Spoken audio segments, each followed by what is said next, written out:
Bonne année 2026, bonne année pleine de saucisses.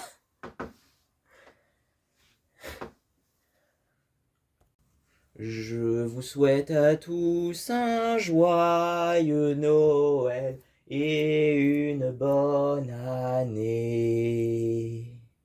Dans ce grand lit froid, comme d'habitude. Ah oui, c'est vrai que ça caille quand même.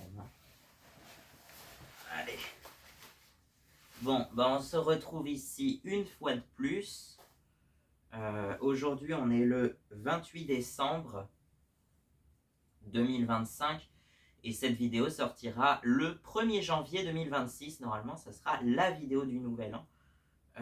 Comme j'avais envie de vous faire une vidéo pour Noël, pour vous souhaiter un joyeux Noël et tout, et une vidéo pour vous annoncer, pour vous souhaiter une belle année 2026. Voilà. Comme je disais, bonne année 2026, bonne année pleine de saucisses. Ça c'est pour la blague, c'est pour la rime. Sinon, je sais pas. J'avais dit qu'il y avait, je crois que j'avais trouvé une couleur qui correspond à chaque année se terminant par un chiffre. Par exemple, les années se terminant par 0, je crois que j'avais mis noir. C'est pas parce que c'est une année noire, mais parce que la couleur de l'année, c'est le noir. Symbolisant, je pense, un nouveau cycle. En fait, tous les 10 ans, c'est un nouveau cycle. C'est une nouvelle année, quoi. Voilà, il y a un cycle tous les 10 ans. Et par exemple, les années qui se terminent par un 1, j'avais mis une couleur blanche, je crois. Les années qui se terminent par 6, je crois que c'était rouge la couleur que j'avais mis.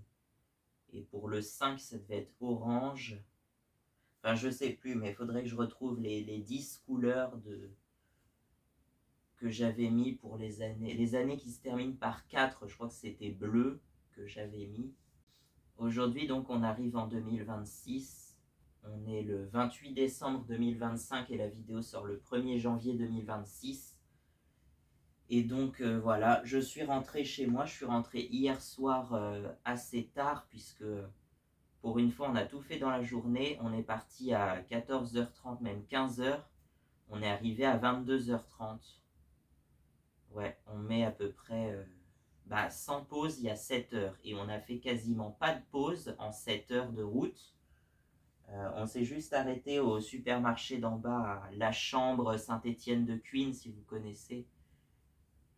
Non, je crois que c'est même sur la commune de Sainte-Marie-de-Cuines.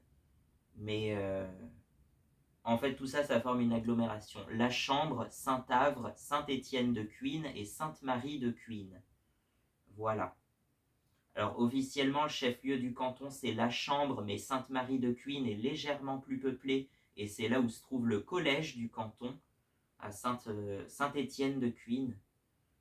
Mais donc c'est la ville d'en bas, quoi, en dessous de Saint-François-Longchamp, si vous connaissez Saint-François-Longchamp. Et ben c'est là. Voilà. Et donc on est parti à 16h de La Chambre, on est arrivé à 22h30 à la maison, donc 6h30. On n'a pas mis de temps, hein, 6h30 pour faire 650 km, je crois, quelque chose comme ça. Ou un peu moins, parce que je crois que 650, c'est vraiment jusqu'à Saint-François. Peut-être 640 km ou 630, quoi. On avait une moyenne de presque 100 km/h, étant donné qu'il n'y a quasiment que de l'autoroute. De La Chambre à Saint-Amand-Montrond, c'est quasiment que de l'autoroute.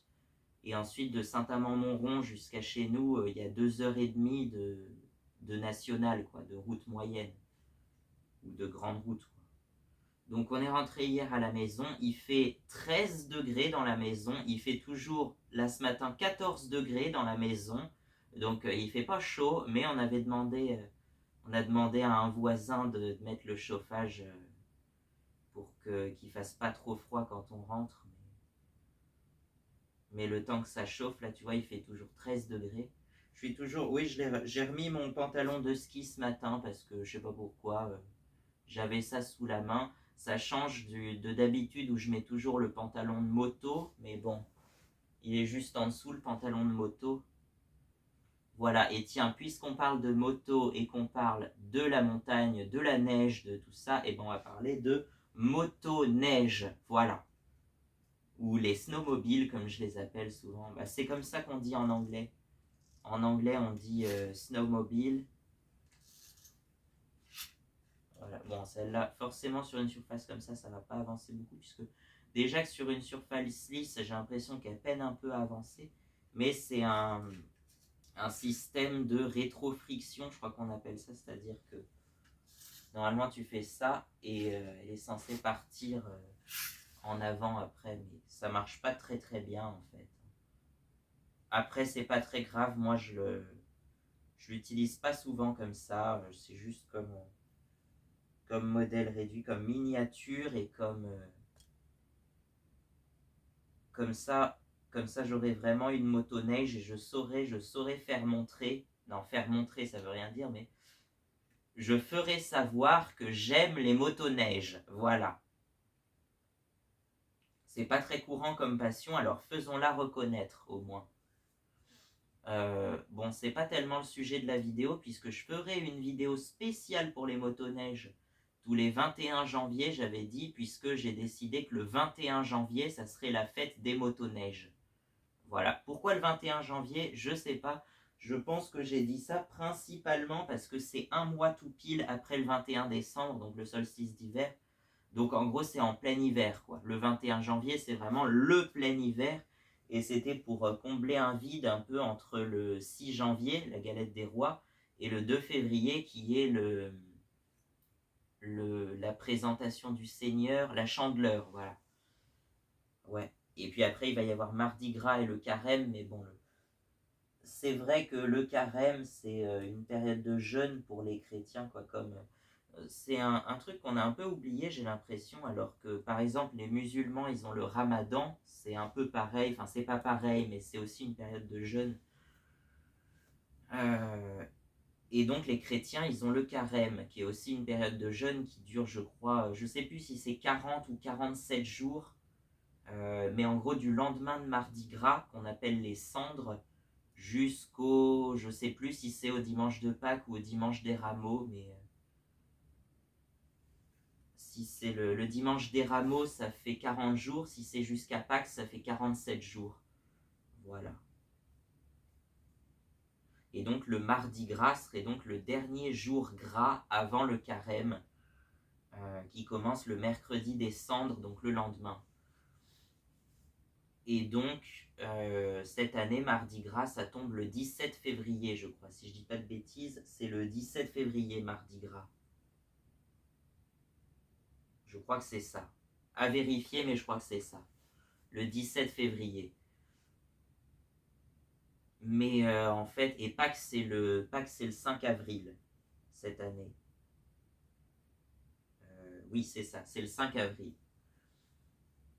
J'avais des doutes parce que j'étais pas sûr que ça tombe vraiment un dimanche, mais si c'est ça, c'est le dimanche 5 avril. Et la Pentecôte, c'est le 24 mai. Et l'Ascension, le 14 mai. Tout ça, c'est lié en fait. Les dates de Mardi Gras, Pâques, l'Ascension et la Pentecôte, c'est lié. Il y a toujours le même nombre de jours entre chaque fête, mais ça varie selon les années en fait.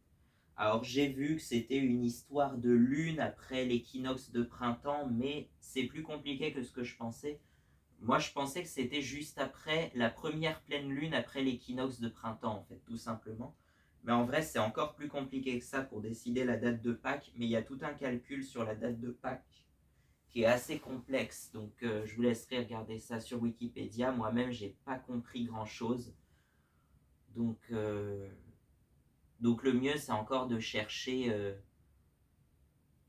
tu cherches sur Google date de Pâques 2026, normalement ça va te le trouver, ça va te dire le 5 avril.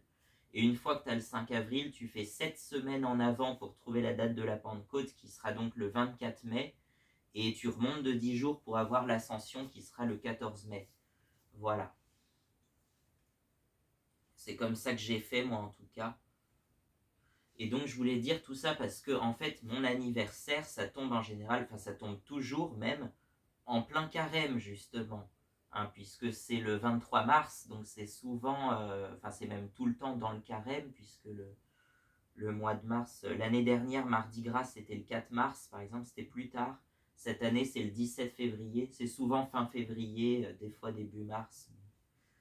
Et c'est comme Pâques, ça tombe toujours début avril, des fois fin mars, et jusqu'à fin avril. Il y a à peu près un mois de battement entre le 25 mars et le 25 avril à peu près.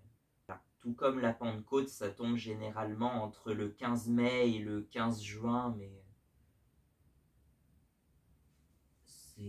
c'est plus généralement à la fin du mois de mai. Des fois début juin. L'année dernière, c'était le 8 juin, par exemple. Bon, tout ça pour vous dire que je suis revenu des montagnes avec plein d'images de snowmobile. Voilà. Et ça m'a remis, parce que j'étais plus très fan de snowmobile. En fait, j'avais vécu des moments difficiles à cause des snowmobiles. Et encore une fois, en fait, parler de motoneige, pour moi, c'est encore très délicat.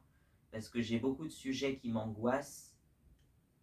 Mais par contre, le fait de les voir, le fait de... Même celle-là, hein, le fait de l'avoir entre les mains, ça me rassure et ça me fait retrouver l'espoir un peu. L'espoir carrément de, je pense pas que ça se fera un jour, mais de garder l'espoir d'avoir l'idée de créer un jour le ranch de ma Yamaha que j'avais présenté je sais plus quand. Mais, tout ça, c'est un peu tombé à l'eau quand j'ai dit que je voulais vivre en van, parce que je pourrais jamais créer un truc comme ça tout en étant nomade. Mais finalement, je ne sais pas. Maintenant, c'est l'inverse en fait. Je ne sais pas si je vivrai en van un jour.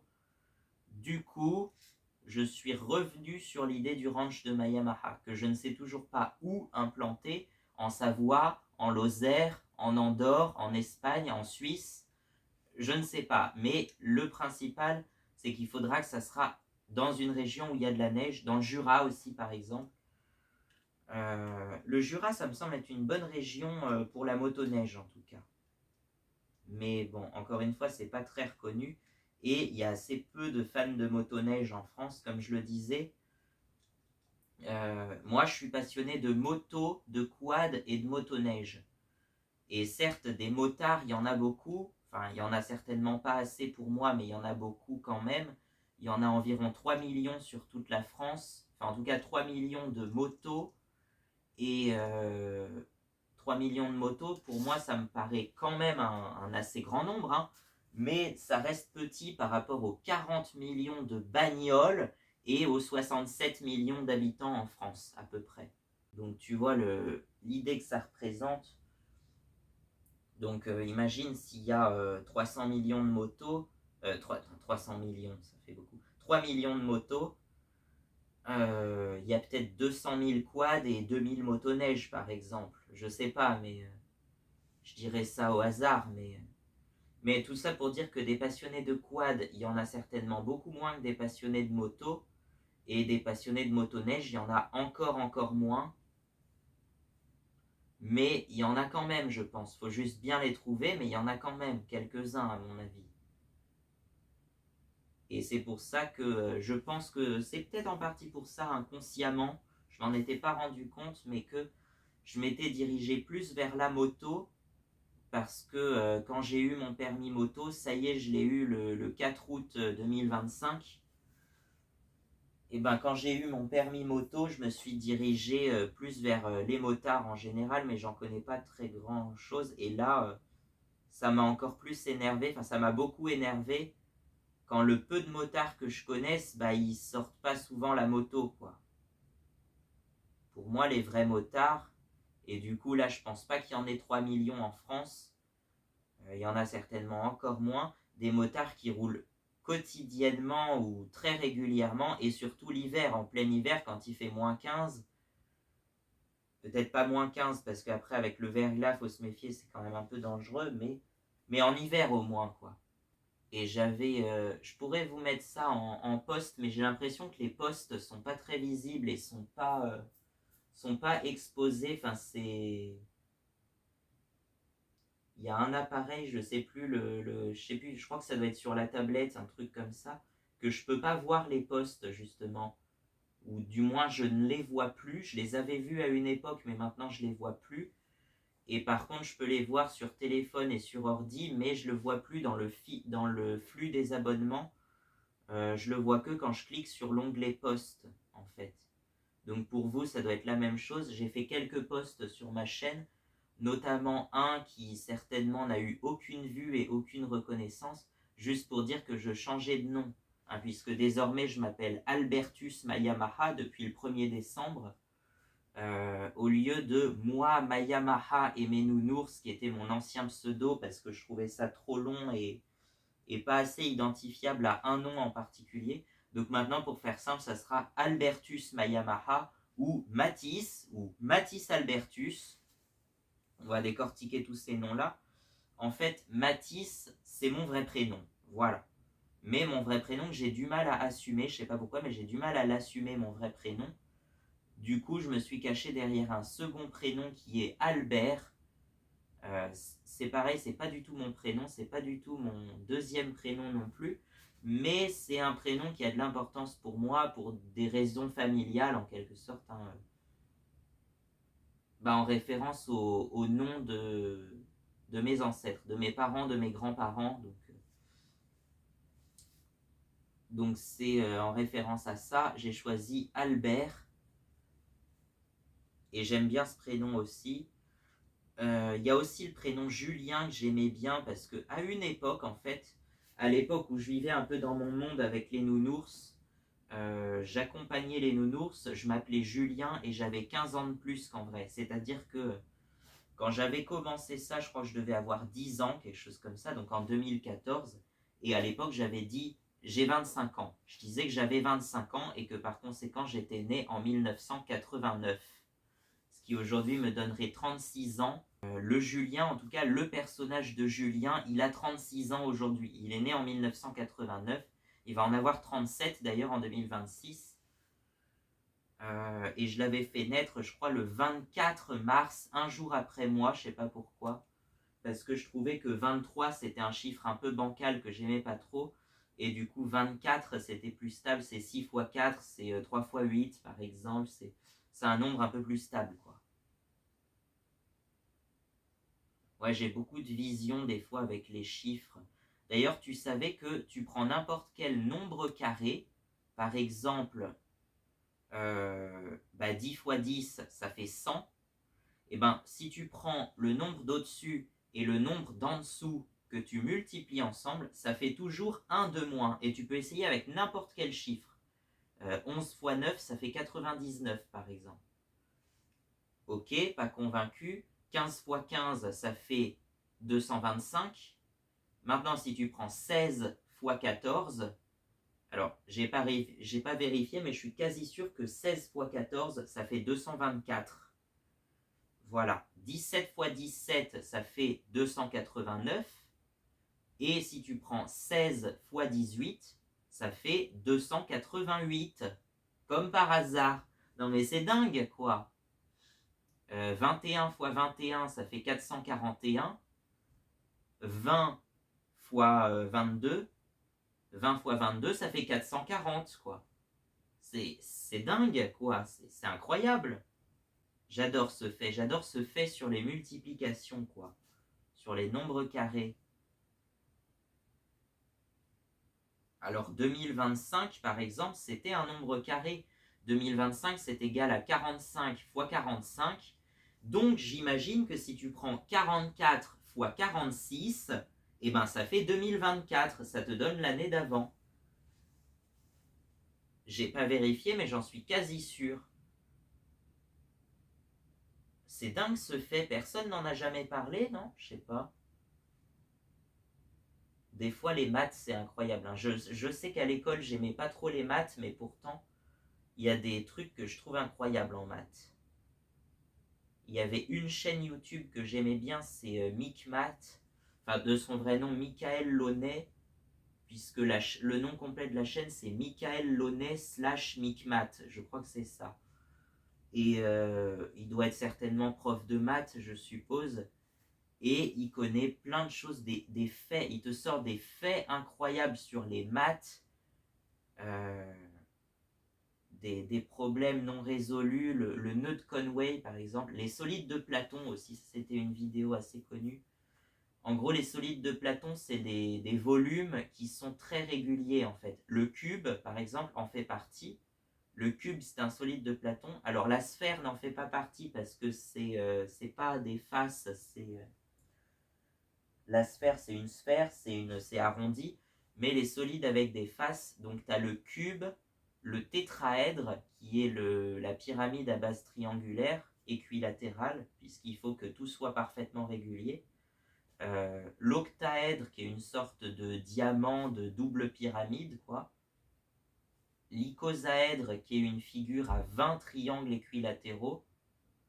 Et le dodécaèdre, qui est une figure formée de 12 pentagones. Voilà, que j'appelle aussi le ballon de foot, mais en vrai, c'est pas exactement ça. Puisque le ballon de foot est formé, je crois, de 12 pentagones et 20 hexagones. Je crois que c'est ça. Mais bon. Comme d'habitude, on s'éloigne du sujet principal, mais avant, je voulais vous souhaiter une très bonne année 2026. Alors effectivement, cette année 2025 dite de jubilé touche à sa fin, mais c'est pour démarrer un nouveau cycle, comme je vous dis, puisque les jubilés, en fait, c'est un cycle de 25 ans. C'est tous les 25 ans, et cette année, d'ailleurs, on remarque qu'on a changé de pape, ce qui est quand même assez rare, surtout une année d'un jubilé, quoi. Ouais, le pape François qui est décédé le jour même du lundi de Pâques, d'ailleurs, le 21 avril 2025. Eh bien, depuis, c'est Léon XIV, le nouveau pape. Et pour moi, la figure du pape est très intéressante parce qu'on dit que Jésus, c'est le représentant humain de Dieu, par exemple. Pour moi, le pape, c'est le représentant vivant, en chair et en os, de Dieu et de Jésus, en fait. Peut-être que je me trompe, mais pour moi, ma vision, c'est ça. Donc pour moi, le pape, c'est vraiment la figure chrétienne vivante la plus importante, en tout cas. Et puis après, j'aime bien aussi le découpage en diocèses, parce qu'après, tout le monde chrétien est divisé en fait, en provinces ecclésiastiques, en diocèses, en doyennés et en paroisses. En gros, c'est plus ou moins ça. Et donc, aujourd'hui, alors en France, les diocèses, ça correspond au département. Pour beaucoup, ça correspond au département. Mais autrefois, la carte des anciens diocèses était beaucoup plus bordélique, beaucoup plus voilà quoi. Il y en avait de toutes les tailles et tu avais des diocèses qui avaient des chefs-lieux vraiment tout petits, comme Saint-Bertrand de Comminges, 250 habitants aujourd'hui. Bon, il y en avait peut-être plus à l'époque, hein. Il y avait au 19e siècle, il y avait jusqu'à 800 habitants, je crois. Mais surtout, Senez ou Senez, je ne sais pas comment ça se prononce, dans les Alpes de Haute-Provence, 150 habitants. Il n'y a que 150 habitants et pourtant il y a une cathédrale dans ce village, quoi. Ouais, une cathédrale qui n'est pas plus grande qu'une église paroissiale d'ailleurs, mais c'est la cathédrale de Senez. Voilà. Aujourd'hui, il y a 150 habitants, mais il y en a certainement eu beaucoup plus. Je trouve ça incroyable. Et sinon, à l'inverse, tu as des très grandes villes, mais qui n'ont pas de cathédrale. Alors, je suis en train d'essayer de chercher laquelle ville est la plus grande à ne pas avoir de cathédrale.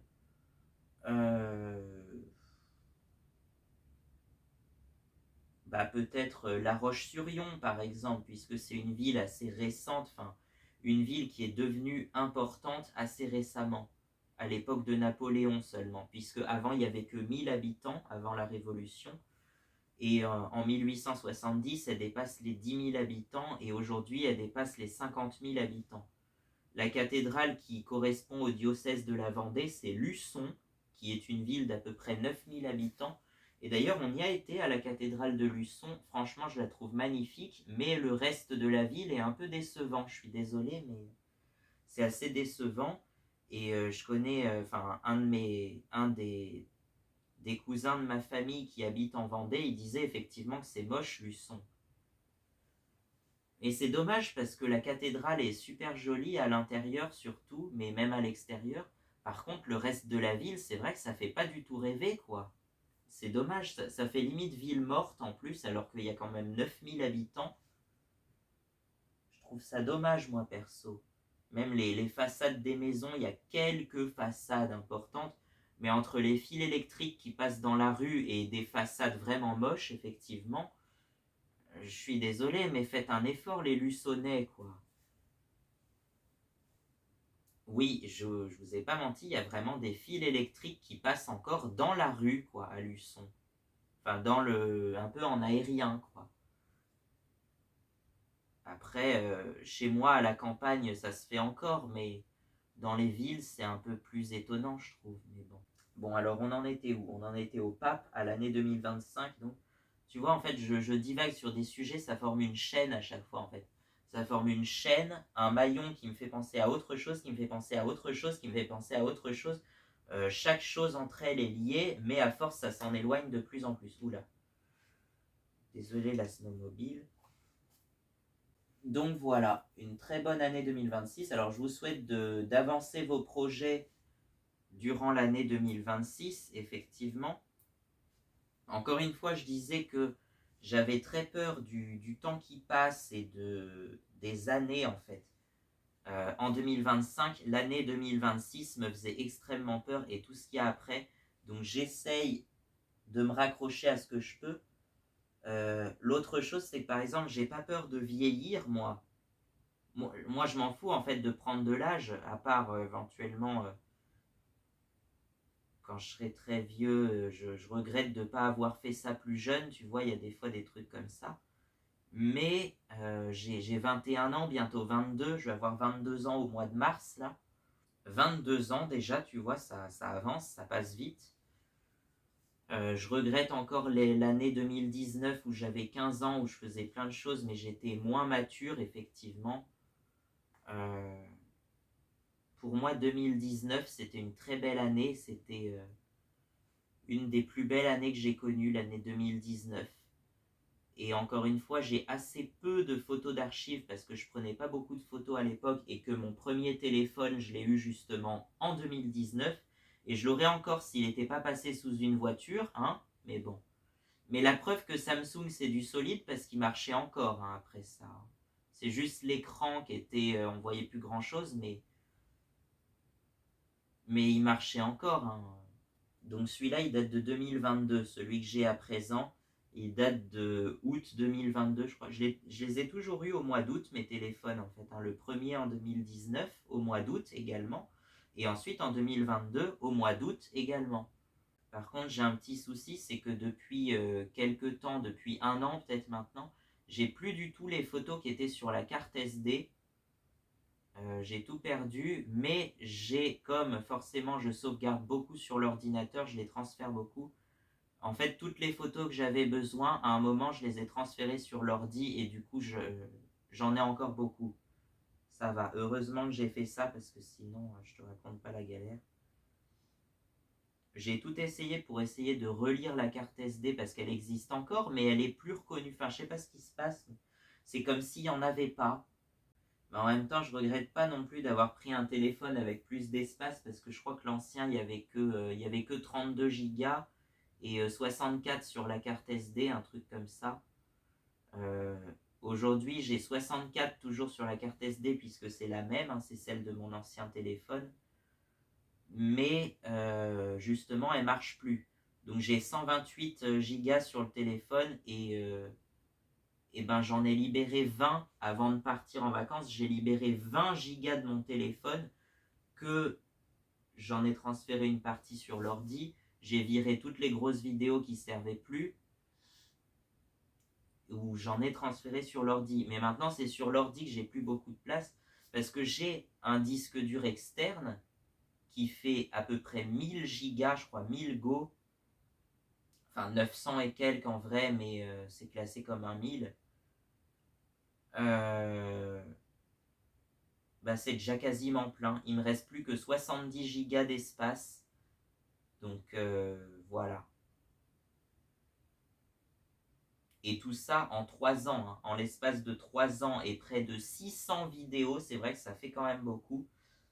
C'est les vidéos qui prennent le plus de place, hein, effectivement. Mais moi, je suis vidéaste. C'est mon métier. Ça ne me paye pas, ça ne me reconnaît pas, mais c'est mon métier, on peut dire.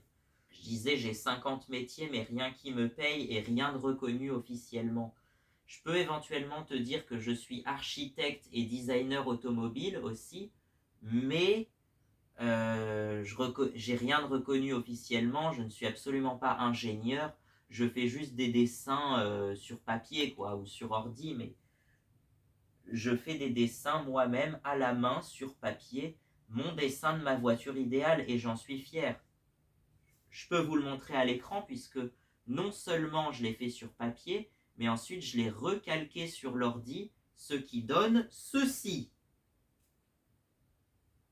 Alors dites-moi ce que vous en pensez, sachant que dans l'idée c'est une petite voiture qui fait 3,40 m de long pour vous donner les dimensions, puisque sur papier on voit que j'ai rajouté un bout de papier parce que la feuille n'était pas assez grande, donc du coup j'ai rajouté une demi-feuille pour que la voiture fasse 34 cm de long à l'échelle 1/10 quoi, et du coup on est à 34 cm à la place de 340 à l'échelle 1/10, avec une garde au sol assez haute pour pouvoir passer dans les chemins, mais pas trop pour pas se retourner non plus. Elle fait 150 cm de haut, mais je pense qu'en vrai elle doit faire un peu moins parce que j'ai réduit la taille des roues. À l'origine elle devait faire 150, mais j'ai réduit la taille des roues, et puis quand elle sera posée sur ses amortisseurs avec le poids de la voiture elle-même, forcément ça va s'affaisser un peu, donc elle fera peut-être plus que 140 cm ou 145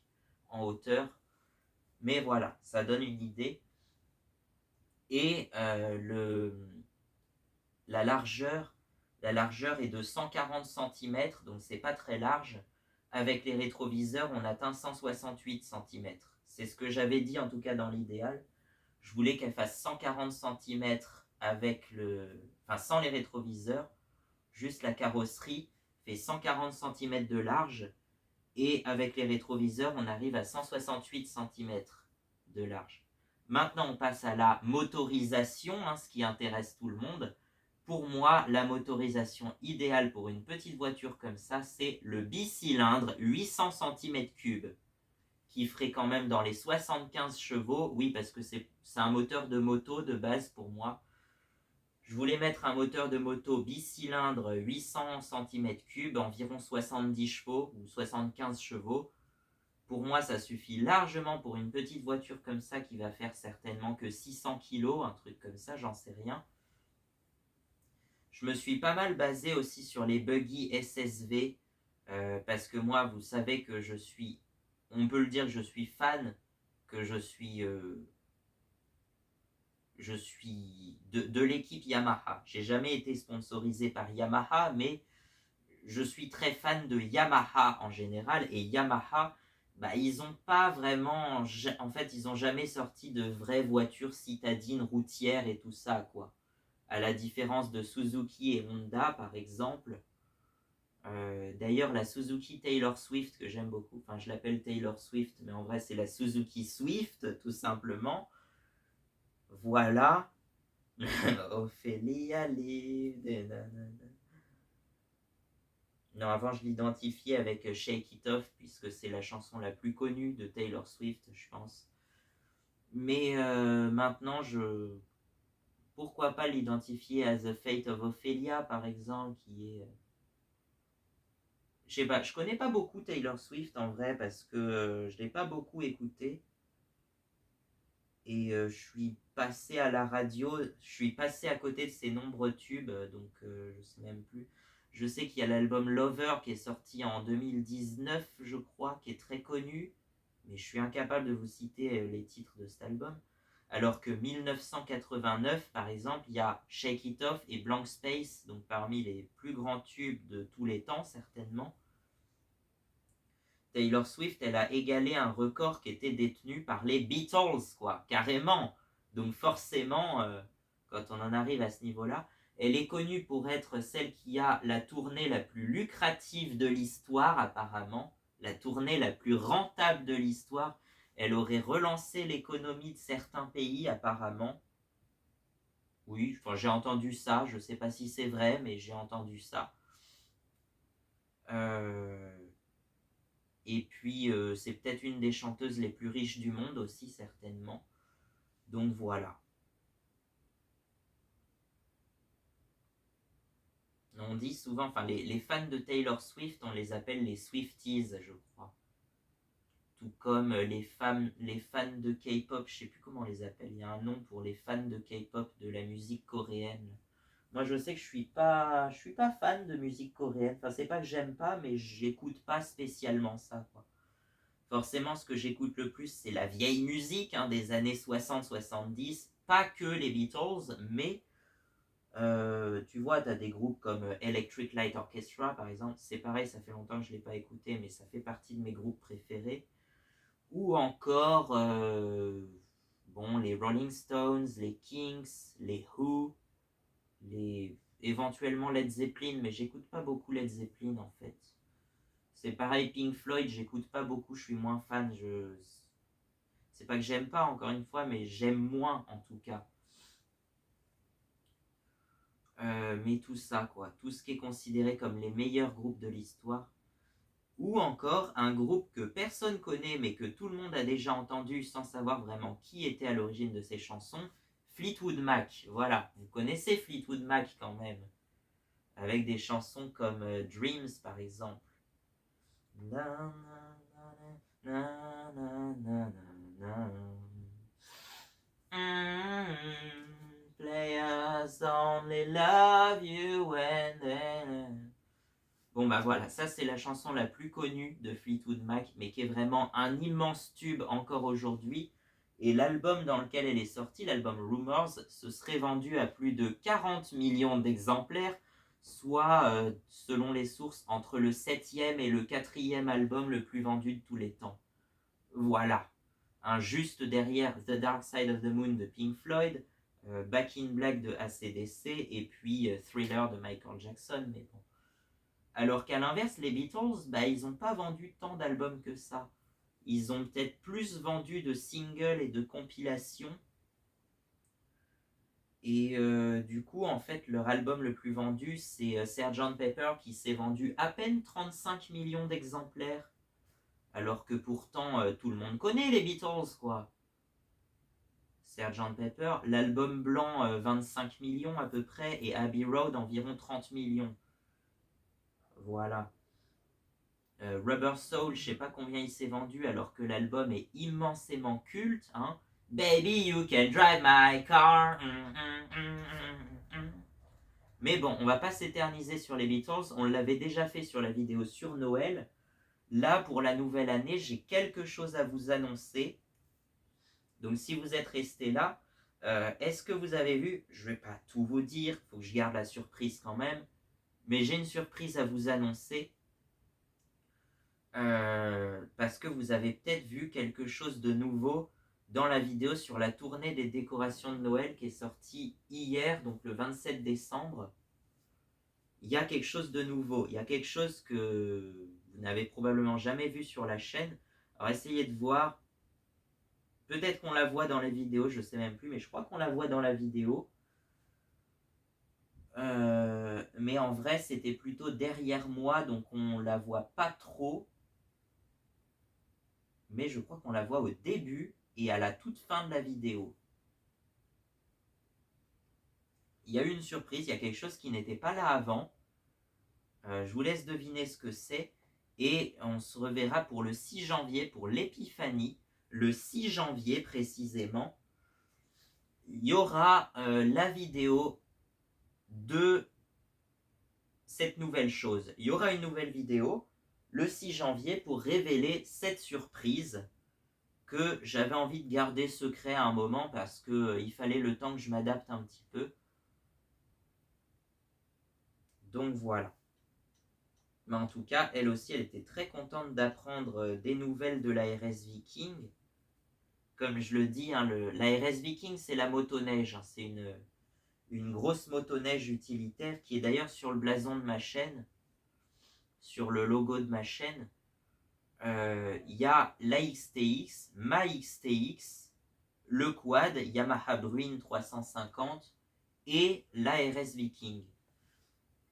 Voilà. Alors l'ARS Viking, certes, elle n'est pas à moi, mais elle est très importante pour moi et c'est bien une photo que j'ai moi-même prise, donc elle a sa place quand même. Elle a quand même sa place.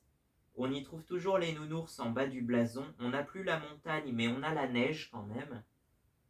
Et on a les nounours en bas du blason, histoire de garder quand même l'importance des nounours. Et en haut du blason, mais beaucoup mieux centré, on a le logo Yamaha, mais avec écrit en dessous Mayamaha. Et à côté, on a une photo de moi, parce qu'il fallait bien que je me montre quand même. Donc voilà. Et je trouve que ce blason, c'est le plus parfait de ceux que j'ai fait jusqu'à maintenant. Donc je pense que je ne vais pas le changer de sitôt. J'ai juste changé le nom de la chaîne parce que Albertus Mayamaha, c'est plus identifiable. Donc oui, on en était là. En fait, Albertus, ça vient de Albert, qui est un prénom que j'aime bien. Un peu comme Julien. Comme au début, avant 2020, je m'appelais Oxello Julien, mais je ne m'étais pas encore lancé dans YouTube. Donc voilà, pour vous donner une idée.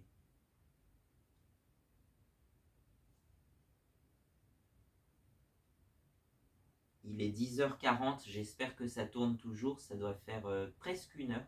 Pas encore une heure, je pense que ça fait 50 minutes à peu près, mais on va se débrouiller pour que ça soit pas trop long comme l'autre fois. Je pense que une heure, c'est déjà largement assez. Il y a très peu de personnes qui vont regarder une vidéo comme ça pendant une heure. Donc voilà.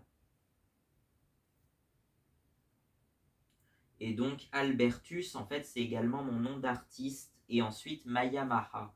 En fait, je me suis dit, je vais peut-être prendre le nom Albertus, soit pour éviter d'avoir des problèmes avec Yamaha, mais quoique c'est pas Yamaha, c'est Mayamaha, et que de toute façon, Yamaha, c'est un nom de famille. Donc n'importe qui pourrait s'appeler Yamaha, c'est un nom de famille. C'est comme Renault, Peugeot, c'est un nom de famille. Suzuki, c'est le deuxième nom de famille le plus porté au Japon, par exemple. Alors que Yamaha, par contre, c'est un nom de famille qui est beaucoup plus rare. Je ne sais pas combien de gens ont ce nom, mais c'est bien un nom de famille en tout cas. Et d'ailleurs, j'adore la signification puisque Yamaha, ça veut dire littéralement feuille de montagne. En fait, Yama, ça veut dire la montagne, hein, qu'on retrouve dans Fujiyama par exemple, ou tous les noms de montagnes en japonais. Et Ha, ça veut dire des feuilles, en fait, des feuilles d'arbres. Donc c'est une montagne de feuilles ou des feuilles de montagne. Ça dépend comment on l'interprète. Mais j'adore la signification, quoi. Je trouve que c'est parfait en plus. Et en fait, je pense que désormais, mon nom d'artiste, ça sera Albertus Mayamaha. Ou simplement Albertus, ou simplement Mayamaha. Mais étant donné que ma Yamaha, c'était aussi le nom que je donnais à la XTX, forcément, et à toutes les Yamaha d'ailleurs. Par exemple, la XTX, son vrai nom, c'est Mayamaha Maria Yamamoto Yamaha. Et le quad, le Yamaha Bruin, c'est Mayamaha Bruno Kumamoto Yamaha. Ouais. À l'origine, ça devait être plutôt Yamakuma, qui veut dire ours des montagnes. Ouais, Kuma, ça veut dire l'ours. Mais finalement, c'est devenu Kumamoto parce que ça sonne mieux que Yamakuma. Et du coup, Kumamoto, en fait, c'est le nom d'une ville au Japon. Voilà, c'est le nom d'une ville et d'une préfecture, donc d'un département si tu préfères. La préfecture de Kumamoto. Donc voilà. C'est le nom d'une ville, quoi. Et ça veut dire littéralement l'origine de l'ours, ou la... Ouais, c'est ça plus ou moins. Moto, ça veut dire en fait l'origine, la racine, peut-être la source, je sais pas, mais l'origine en général. Ce symbole, ce kanji, on le retrouve également dans le nom du Japon, tout simplement, qui s'appelle Nippon ou Nihon. En fait, il faut savoir que les kanji japonais, on ne va pas rentrer dans tous les détails, mais ils ont deux prononciations. Une prononciation qui est héritée du chinois, puisque les kanji sont des caractères chinois à la base. Avant ça, les japonais, en fait, avant le 5e siècle après Jésus-Christ, ils écrivaient pas en fait au début, c'était une langue uniquement orale. Et les premières traces écrites du japonais, je crois qu'elles datent de l'an, je sais plus, je crois que c'est 471 ou 531 selon les historiens, parce qu'en fait, il y a une date, c'est le plus ancien objet japonais où on ait une date, c'est par là, puisque il y avait à l'époque un cycle qui se répétait tous les 60 ans, et donc du coup, les historiens pensent que ça date soit de l'année 471, soit de l'année 531. Voilà. J'avais vu ça dans une vidéo, je crois, sur l'origine de la langue japonaise, justement. Et donc, les Japonais ont également leur propre prononciation. Donc, moto, qui est la prononciation du mot de base, mais la prononciation du caractère chinois était hon. Du coup, voilà, c'est pareil, l'autre caractère, donc qui veut dire le soleil, se dit hi, hi, bon, hi, quoi. Et en sino-japonais, ça se dit Nichi. Donc voilà. Donc on prend ces deux caractères-là, ça devient Nichi Hon. Sauf que quand on contracte, en fait, le chi disparaît et devient une pause. Et ça devient Nippon, en fait. Nichi Hon devient Nippon. C'est de là que vient le mot Nippon, pour désigner quelque chose de japonais en général. Mais on peut dire aussi Nippon Koku, qui veut dire littéralement le pays de l'origine du soleil, d'où le nom pays du soleil levant. Voilà. Nippon Koku, ou simplement Nippon, ou bien Nihon. Aujourd'hui on dira plus Nihon, mais à l'époque on disait Nippon. Donc voilà. Et par exemple, la langue japonaise, c'est Nihongo ou Nippongo, mais on dit plus Nihongo en général. Go, ça doit être la langue, hein, et Nippon, c'est le Japon, quoi. Tout comme la langue française, les Japonais, ils disent France Go. Ouais, France, c'est la France, hein, littéralement. Hein. Ils ont juste pris le mot France qu'ils ont retranscrit avec des katakana, c'est-à-dire des caractères japonais pour retranscrire les noms étrangers. Ça devient France, et du coup, Go, c'est la langue. Voilà.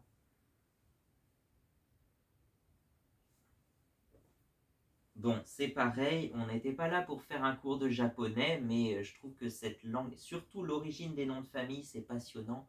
Kawasaki, ça veut dire quoi Kawasaki? Ça veut dire le cap, la pointe de la rivière. Voilà. Kawa, c'est la rivière, le fleuve, et Saki, ça veut dire la pointe, le cap, le promontoire, un promontoire rocheux un peu. Ouais, il existe aussi le nom de famille Yamasaki, qui veut dire le cap de la montagne. Et beaucoup de noms de famille d'ailleurs avec Yama, qui veut dire la montagne. Yamaha, Yamasaki, Yamamoto, Yamaguchi, Yamagata. Il y a même quatre départements japonais qui porte le nom en fait de Yama, de la montagne. Yamaguchi, donc qui veut dire la bouche de la montagne, littéralement. Yamagata, qui veut dire littéralement la forme de la montagne, apparemment. Et Yamanashi, qui voudrait dire une poire de montagne. Voilà. Mais il y a également la province ou la préfecture de Wakayama. Là, je ne sais plus ce que ça veut dire, mais on a Yama dans le nom. À savoir que c'est justement de la préfecture de Wakayama que serait originaire Torakusu Yamaha, justement. Torakusu Yamaha, qui est un fabricant d'orgues à l'origine, non, même pas, un horloger. Il a fait ses études à Nagasaki, donc la ville qui s'est pris une bombe atomique, ça on l'apprend en histoire, mais bien avant ça, c'est là où Yamaha a fait ses études, à Nagasaki. Et ensuite, il s'installe à Hamamatsu, qui est une ville industrielle japonaise. Hamamatsu, il s'installe à Hamamatsu et il décide de construire des orgues et des instruments de musique par la suite. Ouais, on est très loin de la construction de motos, de quad et de motoneiges quand même. Mais il construit des instruments de musique et arrive la Seconde Guerre mondiale forcément où l'entreprise va délaisser un peu la production d'instruments de musique parce que c'est plus trop la priorité et va plutôt faire ce que les Japonais ont besoin pendant la guerre, des pièces mécaniques entre autres. Du coup, en 1955, donc 10 ans quand même après la fin de la guerre, mais en 1955, ils décident de sortir une première moto. Voilà, et c'est là qu'on en arrive à l'entreprise Yamaha Motor Company qu'on connaît aujourd'hui, ou en japonais Yamaha Hatsudoki Kabushiki Gaisha. Voilà. Alors que la branche qui produit encore des instruments de musique s'appelle Yamaha Nippon Gaki Kabushiki Gaisha, ou Yamaha Nippon Gaki Seizo Kabushiki Gaisha. Donc ça veut dire littéralement fabrication japonaise d'instruments de musique. Et donc la Nippon Gaki a été fondée en 1887 quand même.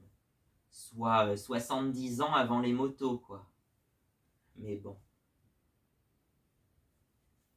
Donc en 55 arrivent les motos, et forcément, si les motos ça marche, pourquoi on ne ferait pas des quads, des motoneiges, des moteurs hors bord, même des jet skis, des véhicules tout-terrain qu'on appelle SSV ou ATV ou UTV. On va faire tout ça. Voilà. Ça marche très bien, autant passer en privé, et puis voilà. Le seul truc qu'ils n'ont pas fait, c'est l'automobile, quoi. Enfin, l'automobile routière, quoi. Et c'est pour ça, on en revient là, c'est pour ça que la moderne car, en fait, c'est toute une voiture qui aurait pu être produite par Yamaha, puisque c'est une base de châssis tubulaire comme les buggy, un peu comme la Méhari, si tu veux rapprocher ça d'une voiture française bien connue. La Méhari de Citroën, par exemple, c'est une voiture en plastoc avec un châssis tubulaire métallique. Et ben c'était à peu près ça que je voulais faire, une voiture qui soit toute légère, une Méhari. Je crois que j'avais vu sur des fois les petites plaques qu'il y a sur les voitures, c'est pas le cas de toutes, c'est même assez rare, mais c'est plus courant sur les camions ou les utilitaires. Tu as une petite plaque qui indique le poids du véhicule, et ça fait 560 kg une Méhari. Voilà. Ça fait 560 kg, donc c'est vraiment très léger. Et c'est un moteur de 2 chevaux. Un moteur de 2 chevaux, ça fait 600 cm3, 30 chevaux. Un bicylindre flat twin, comme ça. Je pense que vous avez peut-être déjà vu un moteur de 2 chevaux, si vous êtes là, si vous êtes intéressé par moi. Et donc, moi, mon idée, c'est pas de mettre un moteur type 2 chevaux Boxer V-Twin, Boxer Flat Twin, ils appellent ça un moteur Boxer aussi. Mais rien à voir avec le Peugeot Boxer, par contre, hein, ça c'est... Le Peugeot Boxer, c'est un gros véhicule utilitaire très utilisé pour faire des vannes ou des camping-cars d'ailleurs. Donc voilà. On en était où? Donc l'idéal, ça serait pour moi un moteur bicylindre en ligne. Bicylindre en ligne, vertical comme ça ou légèrement incliné vers l'avant, peu importe. Mais avec le plus important, démarreur électrique, vous allez me dire, parce que quand même. Mais justement, il faut absolument un démarreur manuel, je pense. Ouais, sur les 2 chevaux, tu avais un démarreur à la manivelle, par exemple, mais moi, je veux un lanceur à cordes, en fait, avec système de décompression. Alors, c'est vrai que pour un 800 cm3, je pense que ça va être assez chaud, mais je pense que ça s'est déjà fait quand même. Notamment des gros moteurs de motoneige, c'était plus des moteurs de temps, mais qui avaient un démarrage manuel. Ou alors le moteur justement de la Polaris Frontier, qui est, je crois, une des premières motoneiges Polaris à 4 temps. Et ben la Polaris Frontier, en fait, c'est un moteur de quad, je crois. C'est le moteur du Sportsman 800, si je dis pas de bêtises. Et donc le moteur du Polaris Sportsman 800, c'est un bicylindre en ligne, comme ça, 800 cm3, je crois 784 exactement. cm3. Mais on pourrait faire encore plus simple parce que j'avais imaginé, en fait, le plus petit moteur pour cette voiture, ça serait un 400 monocylindre. 400 cm3 monocylindre. Et alors, 400 monocylindres, moi, ça me fait penser aussi à pourquoi pas mettre directement un GX 390. Bon, après, ça, c'est un moteur de motoculteur, de machine agricole en quelque sorte, mais on le retrouve sur des karts ou des kartings, mais en vrai ça s'appelle un kart pour faire du karting. Enfin bref, peu importe, c'est un moteur qui est très utilisé en karting, le GX 390. Je sais pas pourquoi, mais il est beaucoup utilisé. Donc pourquoi pas faire une voiture petit buggy avec ça.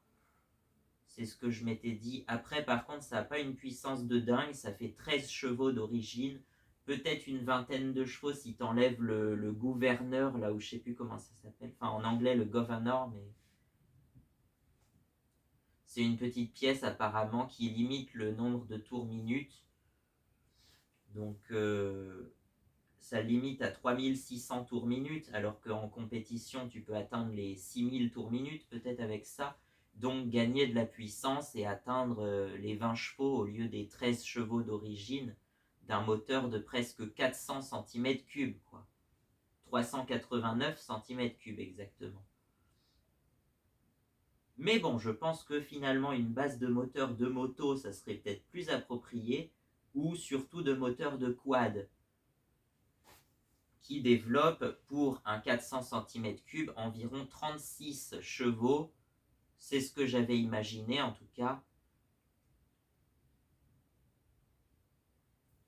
Et donc, avoir une voiture, peut-être 36 chevaux, c'est pas beaucoup hein, pour une voiture, mais bon, une 2 chevaux, ça faisait combien? Ça faisait environ 30 chevaux, pareil. Hein. Donc, et pour 600 cm3. Et une 2 chevaux, c'est pareil, ça fait entre 500 et 600 kg à peu près. Enfin bref, à réfléchir, à étudier quand les constructeurs voudront bien accepter d'enfin faire des voitures plus simples et accessibles à tous. On n'a pas besoin d'un SUV à 40 000 euros, merci. Et on n'a pas les 40 000 euros en poche. Hein. Le peuple veut des voitures pas chères et fiables et faciles à conduire. Dans ce cas-là, acheter une petite Peugeot 106, ça vaut 2000 euros sur le bon coin, on en trouve plein à pas cher. Donc profitez-en, parce que quand ça va avoir 30 ans, ça va augmenter les Peugeot 106, hein, je pense. Et ça a bientôt 30 ans. Bah même d'ailleurs, 2026, ça fait 30 ans. Pour les phases 2, ça fait depuis 96, ça fait 30 ans tout pile. Donc voilà. La nôtre, elle est de 98, donc elle a que 28 ans, mais elle va bientôt avoir 30 ans. Je l'avais acheté, enfin mon père l'avait acheté 600 euros à l'époque, la 106, en 2022. Après, il y avait quelques trucs à faire dessus, mais à l'époque, en bon état, ça valait 1500 à 2000 euros à peu près. Et on en trouve sur le Bon Coin entre 500 et 10 000 euros. Mais 10 000 euros, c'est pour les modèles sportifs de rallye. Une 106 de base, ça vaut entre 500 et 3000 euros à peu près. Voilà. Donc ça reste une voiture pas chère et je pense que c'est une bonne idée pour moi. Enfin, c'est un bon compromis pour celui qui cherche une voiture à pas cher et je pense assez fiable. Et apparemment, c'est une voiture made in France en plus, la 106. Elle était construite à Aulnay-sous-Bois, dans le 93, et à Mulhouse, dans le Haut-Rhin, en Alsace. Ouais. Elle coûtait neuve à l'époque, elle coûtait environ 9000 euros en 99, ou 61 500 francs pour la version 5 portes 1,1 litre, 1124 cm3. Et en 5 portes, eh ben, ça valait à peu près 9000 euros à l'époque. La moins chère était à 8000 et quelques, ou 58 000 francs, et la plus chère à 85 000 francs, donc ça faisait 15 000 euros, je crois, quelque chose comme ça. 14 000 euros. Non, mais quand il pense, je crois la plus chère, ça devait être la sportive, la S16, un truc comme ça. Ça devait faire 110 chevaux, mais pour 800 kilos, quoi. Et ça valait 15 000 € à l'époque, quoi. Aujourd'hui, 15 000 €, c'est... Je sais même pas si on trouve encore des voitures neuves à 15 000 €, quoi.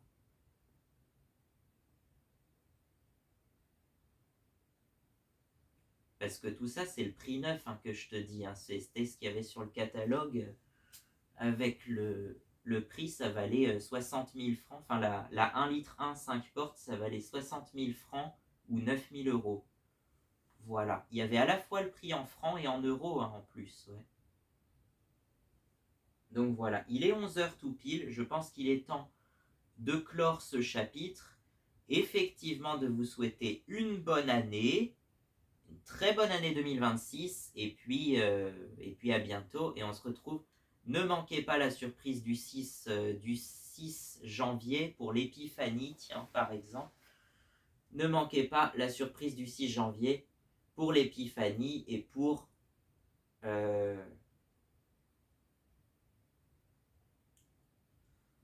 je sais plus ce que j'ai à vous dire, mais voilà, pour la surprise du 6 janvier, il y aura une surprise le 6 janvier, donc restez bien à l'affût, et je vous laisse, je vous souhaite de finir votre très bonne fête de fin d'année, il reste encore le très bon nouvel an, et une très bonne épiphanie, et si vous passez par là le 21 janvier, une très bonne fête des motoneiges, et une très bonne année 2026 en général, bien sûr. Allez, à bientôt. Ouais, ça fait 1h05, donc je pense qu'il y a moyen qu'on repasse en dessous des 1h si on coupe le montage, si on enlève les blancs et tout ça.